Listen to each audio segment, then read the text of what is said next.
Good evening, friends. Today, Kishan, today we have thought about an interesting idea. We didn't want to give you any sort of presentations on individual stocks or something, because today what is happening the world over, the global markets are melting, the Indian markets are melting, and there will be a lot of questions in your mind. So for a change, we are going to have this as a very interactive session. Interactive in the way is that whatever questions you have in your mind, you can just say, we'll just note down and we'll give you the answers for that. Very good. So then you think that we are a genius? Of course. So at the end of the presentation, we are paying money. Maybe you are paying money for it.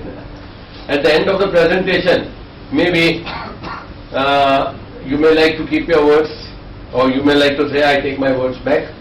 You guys were not geniuses. Well, we are really not geniuses. We want to apply the common sense approach to how you look at every question which arises in your mind. In a professional manner. In a professional manner. And so I would ask Rajeev, shall we take the questions? We are starting just now. Rajeev, you start your intro and you start.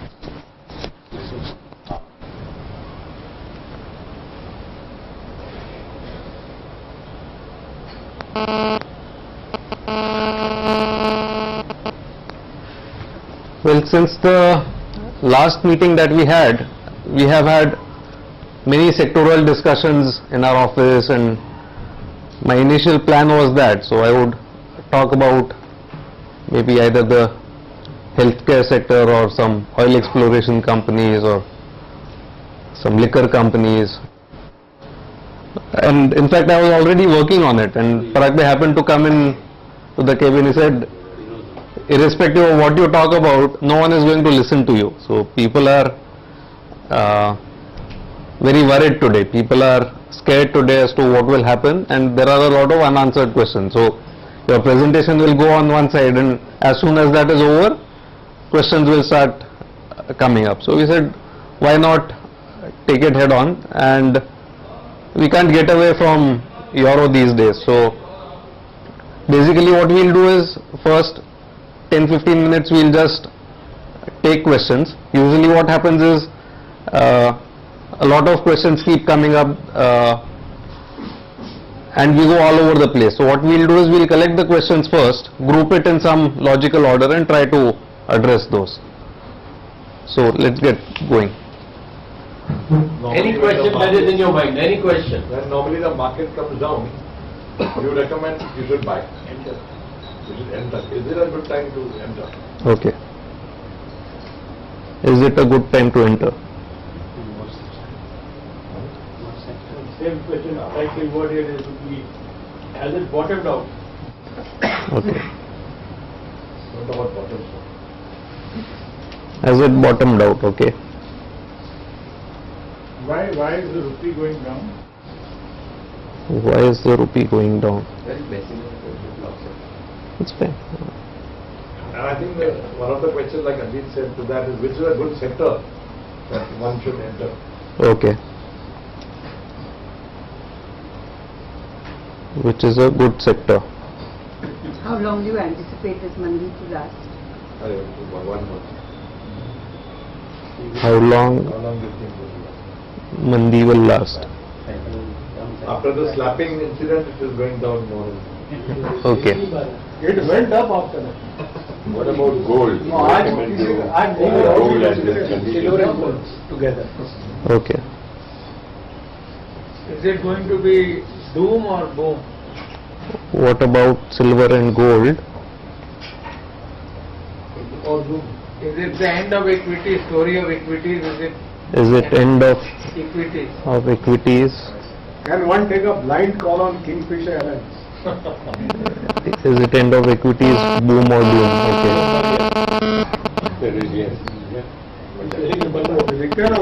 Kingfisher Airlines. Is it a value? अरे but she is the best, no, in the airline. वही ना, वो बंगलों के वो बंगलों पे sir के Is it a good bet? Sir ये personally selected all those 12.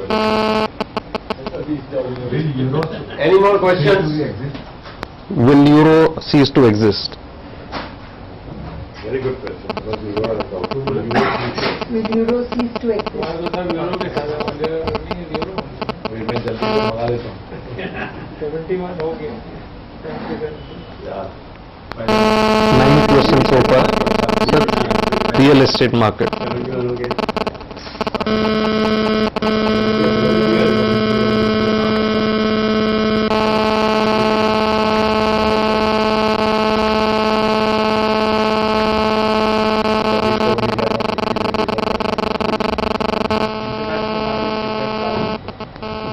So both will move together, or is that the question? Or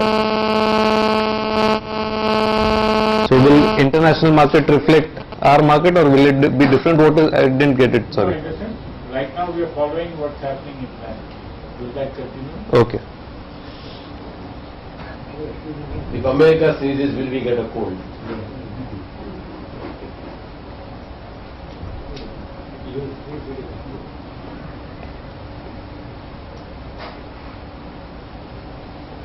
गोल भी बहुत होता है, गोल भी बनने का डबल करने को मिल गया।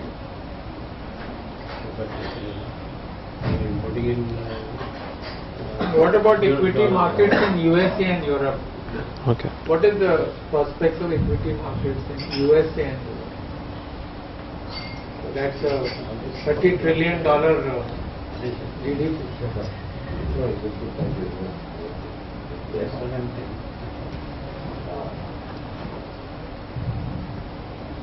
It actually, real estate is very good today to buy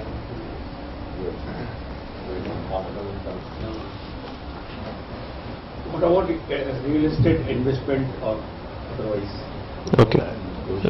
We have that question. What is the view on real estate? Let us see now. Some of them get answer in one of them. That's We start now, I think. yeah. Okay. So we have 12 questions to go on. I have a fundamental point. Is it fair to ask you such questions? I tell you That- one Put that down as. No, that will come to. That is the 13th question. That is the 13th question. All right, I'll tell you at the end. That is a very good question, and in fact, I am very glad that this question has been asked, because that is the first question I am going to answer. Is it fair to ask me such questions? In the light of what I've got, comments I've got, which Our routine question, Shall I put- is it fair to all concerned? Yes. which I put it to you. Forward test. There's no test left. No, in the light of what I Testing. have in mind, that's why. Huh. Can I say that? Yeah, Yes, sure. yes. You see, first and foremost, our attendance here is better than in the club, member-wise. It's a Okay. good thing. Okay. Number of members in the club who attend very probably 1/3 year. So it's a good atmosphere. Economists, businessmen, advisors like you, financial advisors, experts, they all propose, they all give answers. But ultimately, we are not there. It is the government that disposes. And what government have we got? Just the only outline of the last week. Mamata Banerjee says that now my government is not responsible for what the previous government is. Let him answer the question. No, just how can he now guess that He's not tomorrow? guessing, we have raised questions, let him answer. There's no question of guessing, we have asked some. No, let us not debate that, because he has only started this debate by saying you give us the question. Let him answer. Okay, then We are going to, all of us are going to participate, it's not. What you are saying is we can end with it. We can end with what you have to say. No, in fact, this is one of the things. So, to give you a background of where he's coming from, I'll probably try and articulate his question. His question is, where government policy is flip-flopping so much, That's the question. how can you make predictions on the business? And second, and the most important point, Chor Raja hai, if the king is Chor, the Raiyat also follows the king. In the past, if the I'm not following. I mean, because you see, you look up to the leader. If the politicians are shown or the Raiyat is also shown. Now, how do you guess what is going to happen? And finally, lawmakers, law and police, lawmakers and law enforcers have become lawbreakers. Now, in that atmosphere, you please tell us how all these questions will be. Sorry मैं मुहावरा बोलूं आपको हिंदी में तो आप बोल रहे हैं जहाँ के शहजादे ऐसे वहाँ के हरामजादे कैसे होंगे Let's not waste too much time. Oh, it is for all those reasons, the reason we are collecting out here. Otherwise, we will all be sitting at home. We have collected enough questions, now please You are start good advice, but We'll take it as a government- question afterwards, otherwise they will remain without answer. Sam, these Let are us things start we with all all. know. Right, everybody. Now please give Rajeev a chance to speak. Come on. That's what I'm saying. Why right, which is given. Recording. So this is something that I had put up earlier. I'll reiterate, and despite that I'll venture out and probably join the company of fools. It's coming up. So last time when we had a session on forecasting where sheets were given out to you and you had to make estimates of various trivia questions, the low range and the high range, and we had seen what the results were. So this is what is said. And those who have knowledge don't predict. Those who have knowledge don't predict, and those who predict don't have knowledge. Correct, correct. Very good. Good one. Good one. This I have said before. So despite this, we have all these questions. So we had a complete session on how experts don't get it right. So whether it's weather forecasters or doctors or whoever else, even in their own area of expertise, they get it wrong most of the times, and especially people like economists and all of that. So it is said that economists have predicted last 10 of the 2 recessions. So they predict recessions 10 times and it actually comes around 2 times. Another saying in English is, even a broken clock shows the correct time twice a day. So people keep making forecasts, and especially the stock forecasters, they'll keep saying either it's going to go up or come down or whatever, and then they keep reminding you of the predictions that they made correctly, and for the ones that went wrong, they have reasons. Oh, it's because the government changed, oh, it's because there was a tsunami in Japan, or whatever the reason there is. So when I am saying this, that it is not possible to predict, and out of these 14 questions, probably I don't have answers to any of them. How do we go about investing? So what, a lot of these seem very crucial to our financial well-being. So if there is going to be a big bear market, how long will the mandi last, or has it bottomed out? These are the questions. So it is very important to our financial well-being. If we are going in for a repeat of 2008, where index is going to halve even from here, then we should be exiting stocks today. Or if it's going to be another bull market like we saw in 2009 after the UPA government came in for the second time, then we should be entering stocks. So what should we do today? Having said that we can't predict, what we can do is we can assign probabilities as to what will happen. What is the more likely event in the future? And these are subjective probabilities. It's not like tossing a coin and saying heads and tails have equal chance of appearing. Each person will have their own subjective probabilities, and when we assign these probabilities, there are biases, individual biases, but what we should do is look at the reasoning behind those probabilities that we are assigning. So in these 14 questions I will combine: is it good time to enter? Has it bottomed out? How long will the mandi last? Is it end of equities?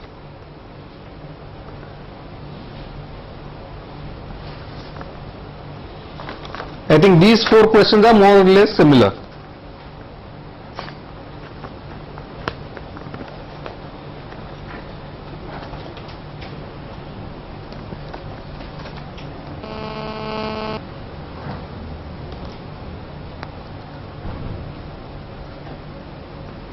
See, today a lot of the fear that is there in the marketplace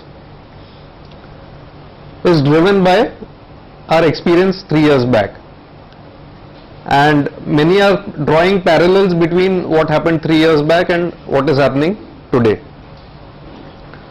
3 years back the situation was that banks and financial institutions in the US and even European banks, etc., because all of them had exposure to US assets, they were sitting on huge losses. No one was sure which bank was solvent and which bank was not. So they stopped lending money to each other. Banks themselves stopped lending money to businesses and individuals, and there was this whole era of uncertainty. To prevent a financial collapse, what happened was government came and tried to pump in money in the banks, or to buy out bad assets from the banks. Politicians wanted to have it both sides. They didn't want the economy to collapse, banks to collapse. At the same time, they didn't want to be seen as handing out money to private sector or to the rich bank chairman. So they dilly-dallied, which caused Lehman bankruptcy, which caused the big meltdown, and after that they came out with the $700 billion bailout package and the fiscal stimulus bill. Is it similar today? The first part is similar. You have Eurozone countries, some of which are practically bankrupt, countries like Greece. All the European banks have exposure to these governments, so it's not that German banks are immune. So a Deutsche Bank is in as much trouble as some bank in Greece, because both banks have investments in Greece bonds. Again, everyone is talking about recapitalizing banks or helping governments, and again the politicians are dilly-dallying. So Germany is not coming out clearly and saying we stand behind the European Central Bank, each government will support the other government, we are one Europe. They are not saying that. They are saying each government is on its own. And each time the markets go down and there is a fear, they come around together and they announce one more installment of some package. How will it turn out? I do not know, but I repeat what I had said a couple of sessions earlier. I do not think it's in the interest of Germany to let the euro fail, and somewhere or the other chances are that they would come around and support the other countries.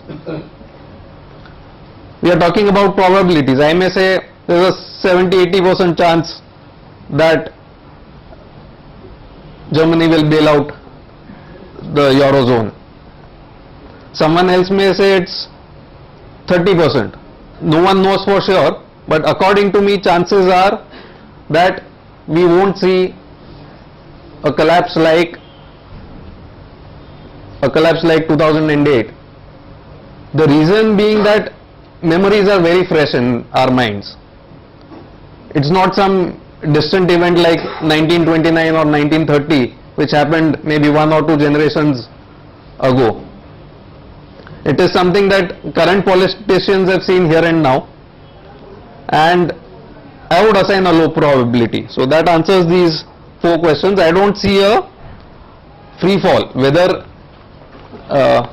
can it go down another 10% or so? Maybe it can, but I don't see a 50% drop from here. Why is the rupee going down? These things are very obvious in hindsight. So I did not know that rupee was going to go down 4 months back, but having seen it drop, I can explain it with the benefit of hindsight.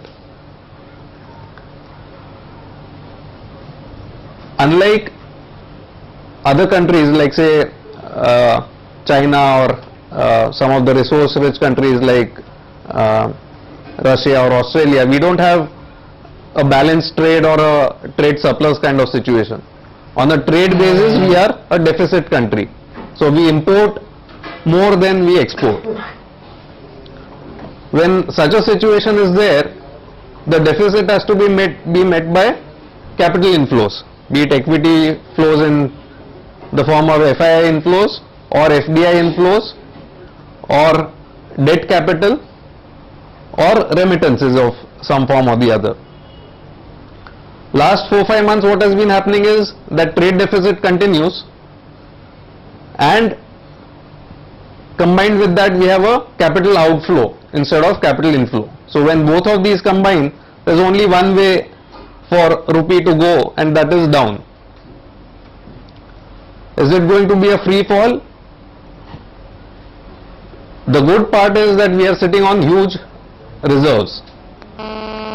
So in the year 1991 and 1992, we were sitting on a few weeks worth of imports. So we had reserves only to meet maybe 3 weeks of import bills, and we had to fly our gold from our vaults abroad and place that gold to borrow money. This time round there is no such situation. We have close to $300 billion worth of reserves, and that can be used to meet this shortfall. It cannot be used to meet this shortfall indefinitely, but it can tide over a short-term mismatch. Again, a couple of years back, the feeling was so strong that the rupee will continue to appreciate and dollar will continue to depreciate. What corporates did is they went out and borrowed huge amounts of money in foreign currencies. They did not hedge those currencies because they felt that rupee would appreciate, and suddenly they are in a situation where there is a huge increase in their liabilities. The quarterly results which have recently been announced are showing those losses. So that is one other reason why the drop has been so sharp. All the people who were not covered are somewhere struggling to cap their losses and to again come back in shape. So chances of rupee going down, or will it be a free fall? I would assign a low probability on a free fall. It can depreciate because we are a trade deficit country. Capital flow, outflow at least somewhere or the other will stabilize. That is my reading.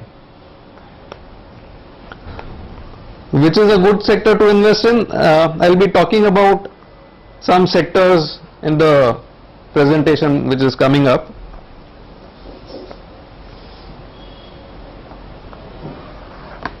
What is the view on gold and silver? See, inherently gold and silver does not give any interest. So there is no income associated with gold and silver. It's a dead asset which will lie in the vault or in the demat account if you buy a gold fund. And for many years, gold was not a preferred investment either for individuals or for central banks, for people like the Reserve Bank of India or the Chinese Central Bank, etc. However, in this financial crisis, what has happened is people have lost faith on printed currency or fiat money. So today when people are afraid of buying Spanish bonds and Greek bonds and to an extent even German and French bonds, and people have an excess of investment in US Treasury bills, and even US is not in the best of financial health, central banks are saying, let's buy something tangible. Gold at least will protect our investment to some extent. So among the biggest buyers of gold have been the central banks of various surplus countries. So that is one reason why the price has been so strong.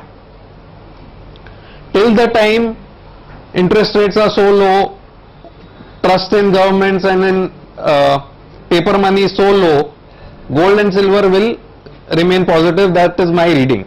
But the moment people feel comfortable about keeping money in the bank or about investing, that could reverse out sharply. So as an individual, I don't think it makes sense keeping money in an asset which does not produce anything. If you put money in the bank, it will give you 10%. If you buy equities, hopefully you will try and earn something better than the bank deposit. If you put money in gold, you are buying it according to the greater fool theory. Greater fool meaning, I have bought this, but there is going to be some fool who will come and buy it from me at an even higher price. So then you are dependent on the price movement of gold, not on the inherent return. If you buy real estate, you can estimate the rent you will get. If you buy bonds or if you invest money in fixed deposits, you know how much interest you will get. If you buy equities, you hope that the company will pay good dividends and grow it over the years. In gold, there is nothing like that. So, per se, I don't have a view on silver and gold, but I would say as individuals, we would be better off buying productive assets. Let the gold buying remain with the central banks of various countries. Let RBI buy gold on our behalf rather than us buying directly. If your wife forces you to buy gold, what do you do? There is no option for that. The jewelry buying I term as consumption rather than investments, because Cost of peace. Cost of peace.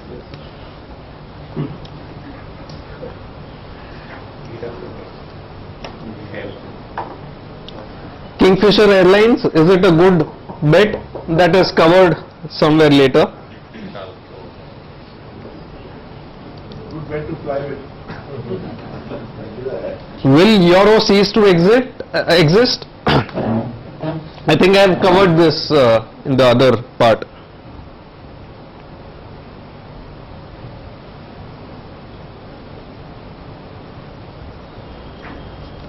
What is the view on the real estate market?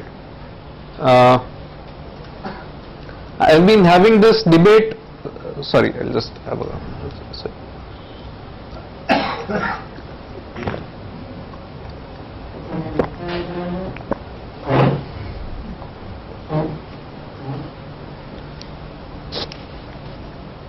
I've been having this debate with people associated with the real estate sector, and again here I don't have an answer, but I'll give you both sides of the story. I'll first give you the bullish case scenario and then I'll give you the bearish case scenario.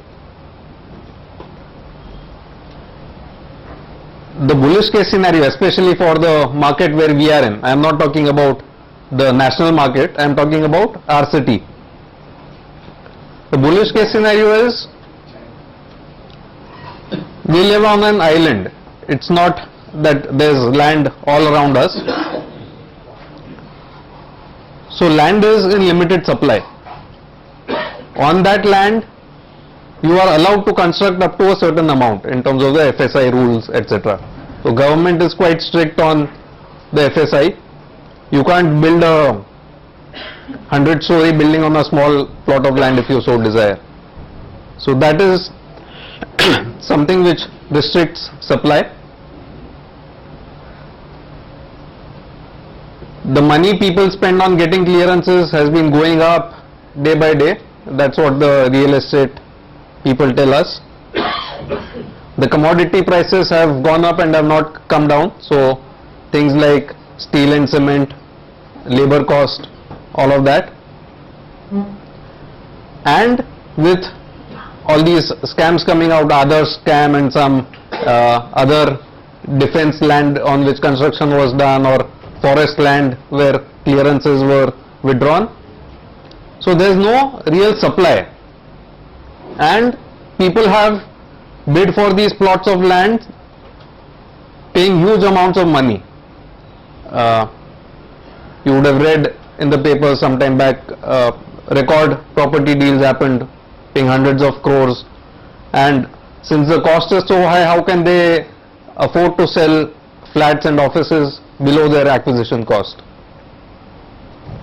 So that is the bullish argument. The flip side of it is, and this is usually given out by builders or by people who already have investments. Wishful thinking probably. The flip side is also wishful thinking. That the other side is mentioned by people from the consuming side. So people who want to buy a residential flat or people who want to buy office space, they'll give you all the bearish arguments. So I have a friend who works with Deutsche Bank in the custody department. He tells me this story. He says 10-15 years back we operated out of our office near Sterling Cinema. He says then we started growing and real estate cost was too high over there, so we moved to Lower Parel. He says after a few years over there rents moved up so much, we have now moved to Goregaon. And he says now next we'll probably go to Mira Road or even further. That is the way I am looking at it, only partly in jest. So if you look at the businesses are moving out of the city. Hindustan Unilever, which used to have a office in Back Bay, has moved to Andheri. Companies like CRISIL, which had their offices in South Mumbai, they have moved to Powai and all those places. The larger corporations who need very big plots of land, they are going to New Bombay. So all the telecom ventures of the Reliance Group are housed in New Bombay. So that is what is happening. A lot of call centers, etc. People are just not finding it worthwhile buying or renting office space in the city and living here. Any salaried employee who has a legacy house in the city probably would be better off if he just sold the flat, put that money on interest and lived in some remote village. He'll probably earn more than what salary is getting today in the city. Even on a comparative basis, if you look at it, we are probably as expensive or even more expensive than properties in, let's say, Manhattan or in London or whatever. So we are among the most expensive cities in the world despite having much lower purchasing power. So that is the bear argument. Now where will these two meet? I have no ready answer.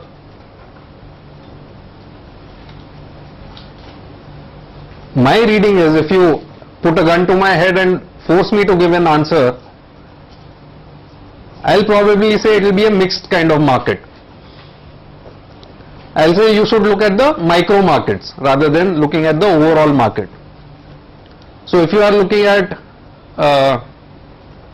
Walkeshwar, Pedder Road or Cuff Parade, etc., where there are no vacant plots of lands and there is no additional construction happening, there will always be scarcity. So you may not see a meaningful reduction in prices.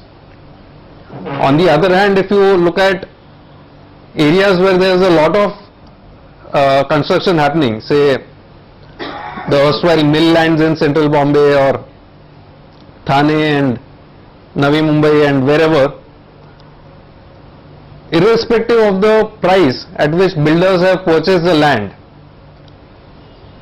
they are stuck today. Sales are not happening. They can maintain the selling price only up to a certain point in time. Their interest meter is ticking every day. They have borrowed money from banks and private financiers and whatnot.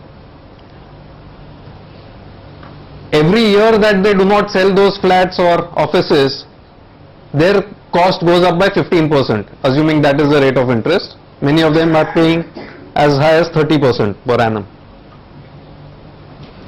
So somewhere there could be some forced liquidations over here.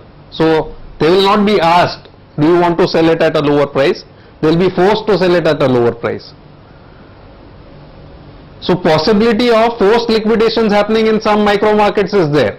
So if there is a lot of built up office space or a lot of built up residential space in some select localities and the builder is stuck, you could see correction.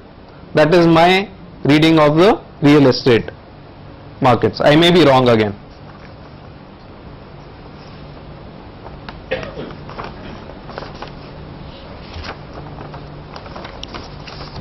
Government flip-flop, I have again addressed it in the slides which are coming up.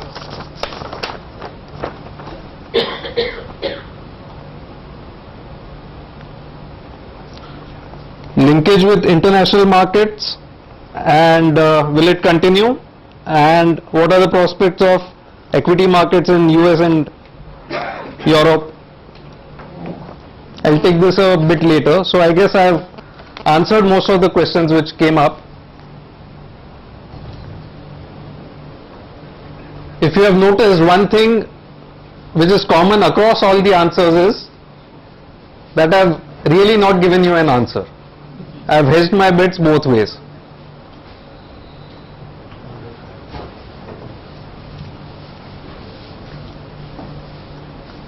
So when I don't have clear answers on all of these questions that you have, how can you go about investing? What one can do is one can prepare for the worst case scenario.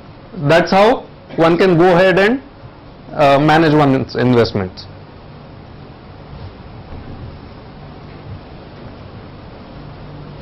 The good part is we need not have answers to all these questions to invest.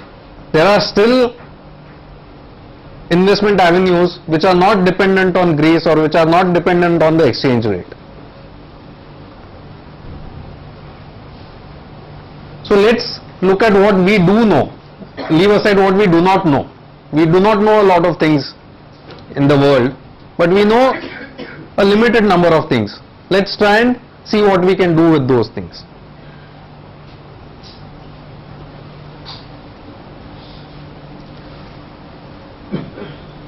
This does not take any genius to understand. If you have excessive debts, then you can get hurt.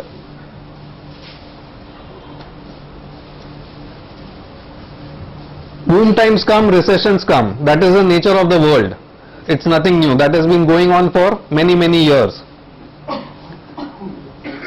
If you have not borrowed money and if you are sitting on some surplus cash, and this is at an individual level or at the business level, then you can ride out the bad times. And if you are the king of good times and if you have borrowed a lot of money in the good times, then you know what happens. So, in the companies you have invested in, if they are facing financial problems, look at the level of debt. don't look at the stock price. You will feel, अरे Emphasis का भी भाव नीचे आ गया और Kingfisher का भी भाव नीचे आ गया. Both are similar. If Emphasis is quoting at 300 rupees, it has 105 or 110 whatever is the amount of cash per share on its balance sheet. Whereas the other company has a lot of debt on its balance sheet. So one company can last out a slowdown in demand or a soft patch in the economy. The other probably may not be able to. The other thing is how to estimate if the promoters are overextended. SEBI has come out with this wonderful measure where every quarter promoters have to disclose how much of their shareholding they have placed with the banks. So if you see a lot of pledging by the promoters, it may be one more sign that the promoters are in trouble.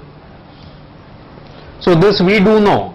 Here there is no prediction to make. How much debt is there on the balance sheet is clearly there in the financial results, and now SEBI has also asked people to come out with their balance sheets every quarter, or at least a summary of the balance sheet, which is a very positive move. You can easily make out how overextended a company is.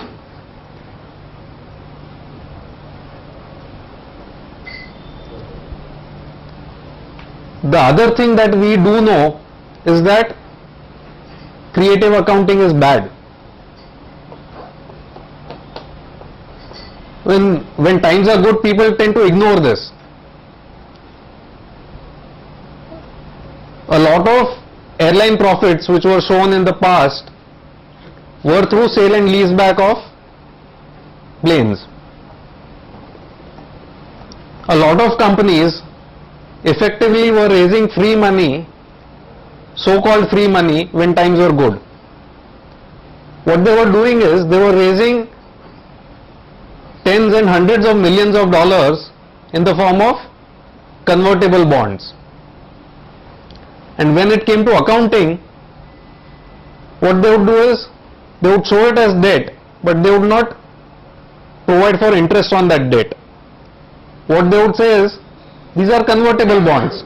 So when the time comes, they will convert to equity, so we will not have to pay any interest on it. At the same time, they would not dilute their earning per share, saying that currently the conversion price is higher than the ruling market price. So you don't have to provide for dilution as per the accounting guidelines.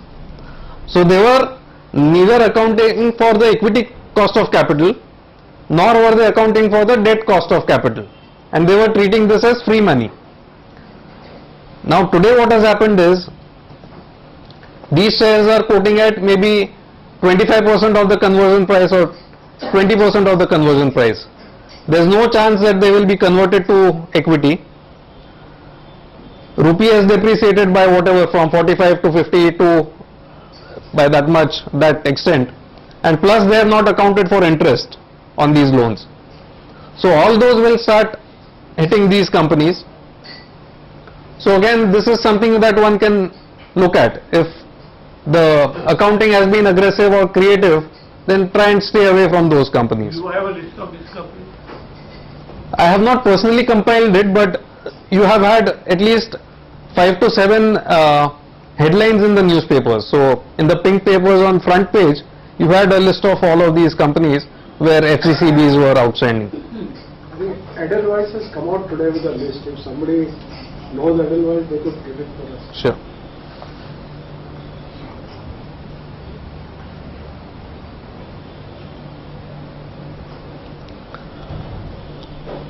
Again, there was this question, is Kingfisher a good value? So pay attention to this. A stock which has fallen 90% from its peak is a stock which first fell 80% from its peak and then it fell by half. It's a very profound statement. from 100, when the share price comes to 20, you have lost 80%. And from 20, when it falls to 10, you have lost 90% from the peak. But if you buy it at 20, you still lose half your money. So many people say, अरे ये company 200 रुपए में था, अभी 40 में मिल रहा है, अभी इसमें से क्या जाएगा? That 40, if it comes to 20, it still comes down by half. So whether a stock merits investment or does not merit investment does not depend on what was its peak price. That may have come about in a period of frenzy, or circumstances may have changed dramatically. Another fixation people have is the absolute price of a stock. 10 रुपए का ही share price है ना, जाके कितना नीचे जाएगा? And if the stock is quoting at 300, 400, they'll say बहुत महंगा शेयर है. They'll not look at the underlying earning capacity or the balance sheet or any such thing. Also, there was this question, should we buy Kingfisher today? So, all those lovely ladies are there in employment and they have a good brand and all of that. So, does it merit good investment? So, do you remember airlines like Damania Airways? They also had equally good looking ladies in their employment at one point in time. They started booze on the planes. Very true. We had East-West travel, we had Modi Luft and so on. So I am not saying Kingfisher will go the same way. Again, I am not making that prediction. Possibly they will get bailed out. But they may not get bailed out. They may still go into liquidation. We don't know. So all these things are tricky. These things are like playing a gamble. If you are willingly buying into a company which is not able to pay its suppliers like oil companies, which is not able to pay its employees' salary on time, which is not able to pay its the plane suppliers, the people who have leased out planes to them on time, people who are cancelling flights without making any prior announcement and alienating customers. If you buy those shares, you are taking a very big risk. You may make some money on it, I don't know, but the chances of losing all of it is also there. So then you are effectively betting, and if you effectively you are playing a gamble. You might as well go to Las Vegas and play with that money. But this Kingfisher also operates in United Rolling What Group. about the group companies? Those companies also are in trouble because Malia has given the guarantees also then from those companies. How does it He also affect in did this not particular decide. case the group company? In fact, this is one sector where I would like to make a presentation in the coming sessions. The UB group in the liquor space is probably as dominant as ITC in the cigarette space. So United Spirits plus United Breweries put together is a formidable presence. Those companies per se do not have direct problems. Possibly they might be subsidizing losses of Kingfisher or some way taking on the cost associated with Kingfisher. A lot of those shares have been pledged. There is a lot of guarantee which has been given by the holding company and so on. So currently they are in trouble, and I don't mind saying this even though this is being recorded, is that a lot of the lifestyle of Mr. Male is funded by these companies, and it is not what I am saying, it is what Bloomberg has said. There's a huge 10-page article in Bloomberg. If you do a Google search, it will come up. It talks about some 250 luxury cars that he owns, and the yachts and private jets and mansions and all of that which are funded by his group company. So it is not a group which I rank very highly. But the possibility is that he may be forced to get in outside investors who effectively get control of these companies. So in the United Breweries specifically, there is this foreign company, I think Scottish and Newcastle or some such name, I am not too sure on the name, but there is a strategic investor which owns in excess of 30% of that company. So somewhere down the line we could see a situation where the effective board control goes away from the present management and these become good businesses to invest in. As of today, I wouldn't. Currently they are good businesses, right? Even currently they are good businesses, but they are tied up with this mess of Kingfisher Airlines. So as long as The drop in the price of these companies, is it a... it's like a good swimmer is having a rock tied to his leg. Now, if that rock is not cut away, that swimmer could sink. If that rock is cut away and the swimmer is freed, then it could be a good thing. So, right now, do nothing. At least do not enter. Rajeev, you know, what you are saying is very correct. I agree with you. But since this session is being recorded, I'd like to say something. Air India. You know, I think if you go through the last 30 years, 40 years, taxpayers' money about 1 lakh crores has gone. And now they are talking of another bailout of 40,000 crores. You know, when you look at that, and everybody knows where the money is going. You know, the money is being siphoned out. In the last purchase of 50 Airbuses, Air India paid $12 million extra per aircraft. Same configuration as Indigo, Go Air and others. So where are those $300 million gone? So the question is this, and today I just read that the Ministry of Finance is saying that we'll bail out. So if anything has to be auctioned and completely dismantled, the losses of Air India are about 10 times. Cash injection is about 10 to 20 times more than what Kingfisher wants. And Kingfisher, as you very correctly said, has got the liquor business as a fantastic co-factor. So I personally feel that in a country like India, and all the press is talking about Kingfisher. I don't see the media reports or the analyst report. I mean, of course, analysts can't report on Air India. It's not quoted. We have a presentation of it. But I think This is the presentation. so. I think it's very unfair in one way, because taxpayers' money is considered free in India. Taxpayer ka NREGA में डाल दो. No, there was this CAG report on Air India, and on this KG Basin. Both came out together. The focus right now is so much on the 2G scam that these two have been sidelined in the media. But both of these are very serious issues. The CAG report on Air India as well as on the KG Basin costs. This coalition government is responsible for that. They don't want to upset Pawar because he's man-made money. Let's not get into politics just now. Let Rajeev this thing. Yeah. I'm just talking from money point of view. No, I agree with you. See, as Those are two scams. Because They if will take over taxpayer means we are the 2012. investors. Indirectly, we are the investors. Yeah. Every citizen of India is. See, as taxpayers, we have no choice. We are forced to pay the tax.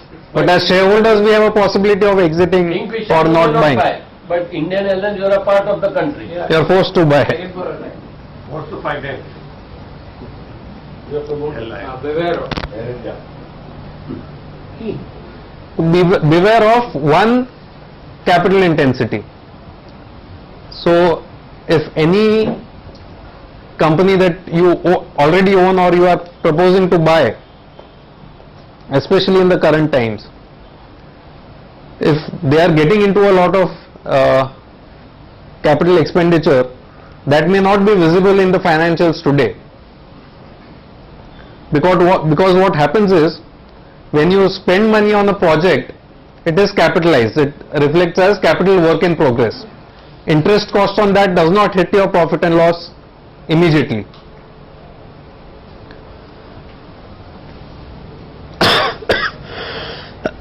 Excuse me.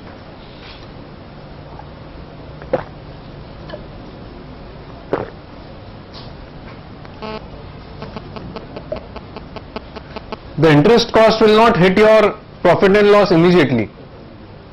But what happens is, in today's environment it's very difficult to raise equity money because equity markets are down and out, and it's very difficult to raise low cost money by way of debt. Banks are also very hesitant in lending money. The third aspect is what Sam mentioned about government flip-flops in terms of policy and clearances. In this scenario, there is every chance that the capital expenditure or the project could get stuck midway. So you have already spent all that money and the project never sees light of the day, or when it's completed, it is completed with a lot of cost and time overrun, and then it does not become viable to run that project. So be aware of this, and any company which is trying to raise its capacity 3 times, 4 times its existing capacity, try and stay away from such businesses in the current environment. Any example? There are quite a few of them. So a lot of them in, for example, the power projects, for example. So a lot of infrastructure companies, a lot of them are in this space. So how do you spot the capital intensity? In the quarterly results that are there, in the summary that comes in the ad, how much is the capital, how much is the debt, what are the fixed assets, there will be this capital work in progress item. It appears in the balance sheet. If that is a very high amount, then obviously there is some difficulty going at. Or in the last annual report which would have come, if you see the director's report and management discussion, they would be talking about increasing capacity and spending money on project. So that will be a good indication of what is happening. This is also capitalized, right? Interest is also capitalized. So interest will go on getting capitalized. You will not see the strain on the balance sheet for a long time. And then suddenly you will realize that banks are now demanding money and threatening to sell off the assets and all of that.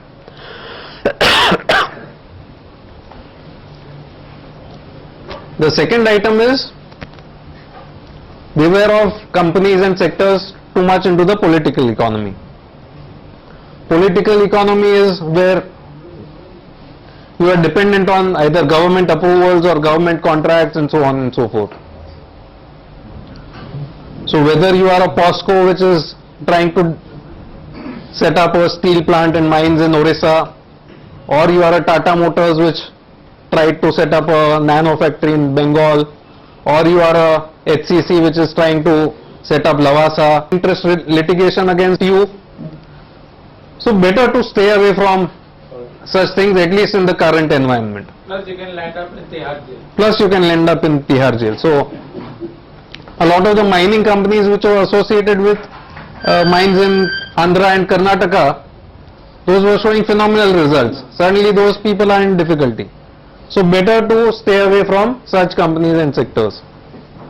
But there are no companies which can stay away from this. All companies are affected by the regular economy. Not really, not really. So we'll come to that. So when I said capital intensity and political clearances, if you are a Reliance Power or a Adani Power, where you don't have too much existing capacity, everything is a startup greenfield project, there you are vulnerable to interest rate increases, to capital funding problems, to environmental clearances not coming in, etc.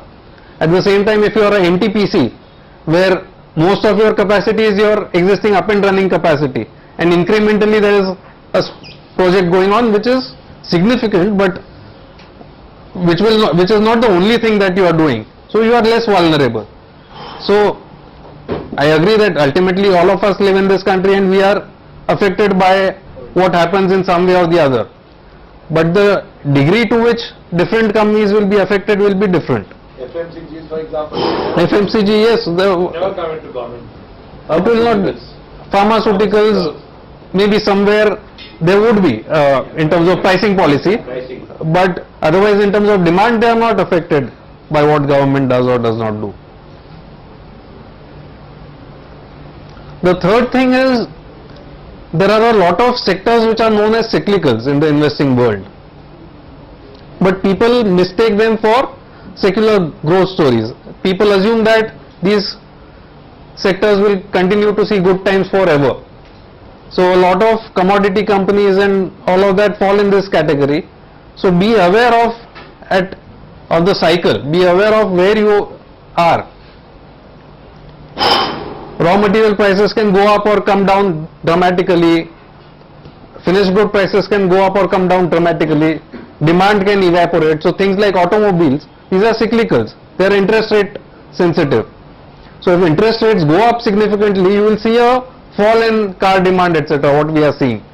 So some time back people thought that companies like Maruti and Tata Motors can grow indefinitely for the foreseeable future. That is not what happens in reality. On the flip side, now this is what you should be avoiding. On the flip side, there are a lot of companies which have huge cash surpluses on their balance sheet. The advantage of buying such companies is that, one, obviously you can ride out the bad times. You will not be forced into liquidation by your banker or lenders. The other advantage is these companies were hardly earning anything on those cash surpluses. Now when interest rates are in double digits, these companies can generate a lot of income purely from that cash. And third thing is, which is ignored, is in such times where a lot of distressed assets are going to be sold, people with huge cash surpluses and people with capacity to borrow, they will be able to grow their market share, they will be able to make acquisitions, they will possibly be able to make share buybacks and all of that. So again, another stock that we have discussed, Piramal Healthcare. Piramal Healthcare falling and GMR Infra falling is not the same thing.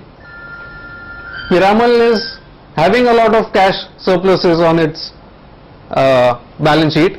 Such times are in fact advantageous for cash surplus companies. They can buy distressed assets or they can grow their existing businesses.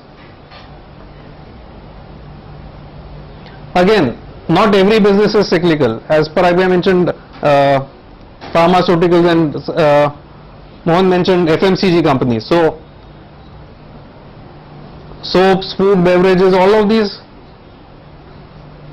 are not going to see a downturn just because there is political uncertainty or interest rates are going up or Greece is in trouble. People will still fall ill and go to either Apollo hospitals or whatever, Religaire's hospital.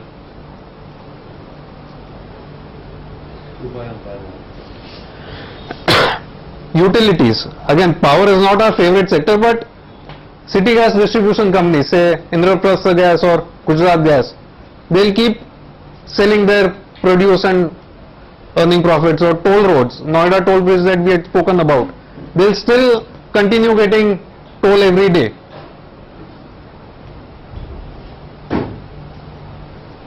And again, whenever someone is facing difficulty, there is possibly someone else who is benefiting out of that situation.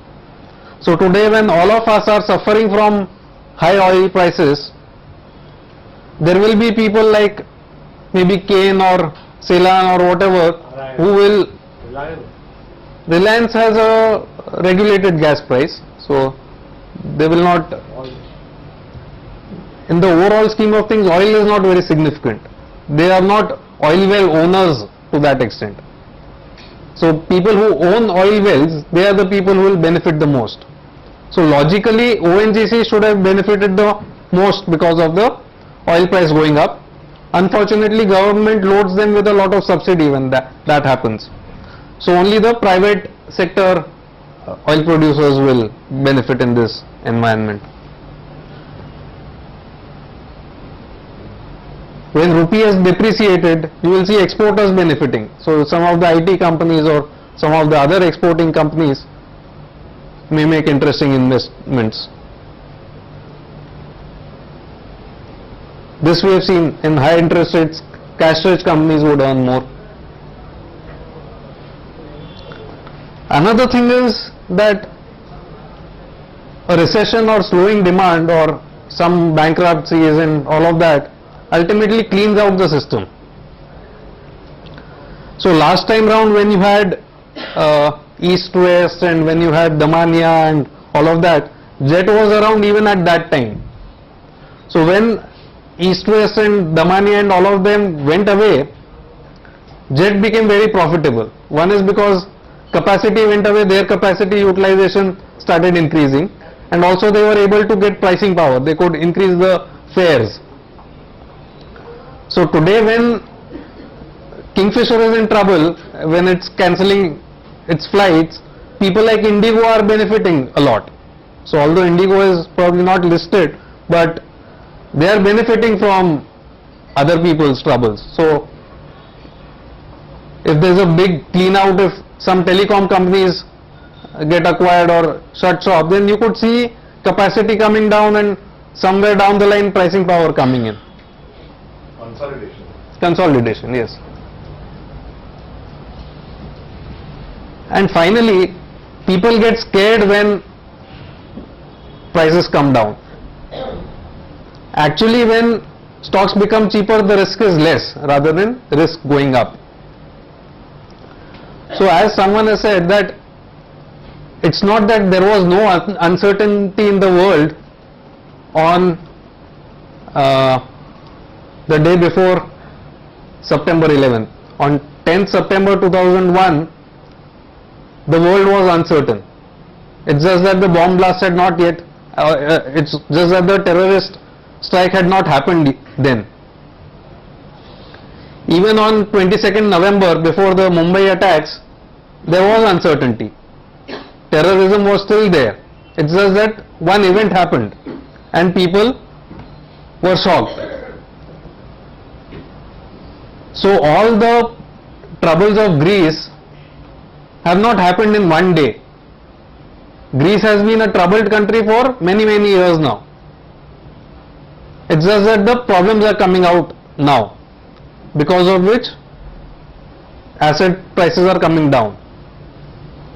So when the pessimism increases and when asset prices are low, that is really the time to start looking at opportunities rather than go into a shell, or even worse, to liquidate everything and stuff currency notes in your mattresses. So I would like to end on a soothing note. World is not going to come to an end. Even if Greece exits Euro, it's not that the earth will stop spinning. It's not that we'll stop drinking tea and coffee and our beverages and all. So that's what I wanted to say today. All the predictions I have made, please take them with a pinch of salt. I do not know the answers. I am as much C as you are. Thank you very much.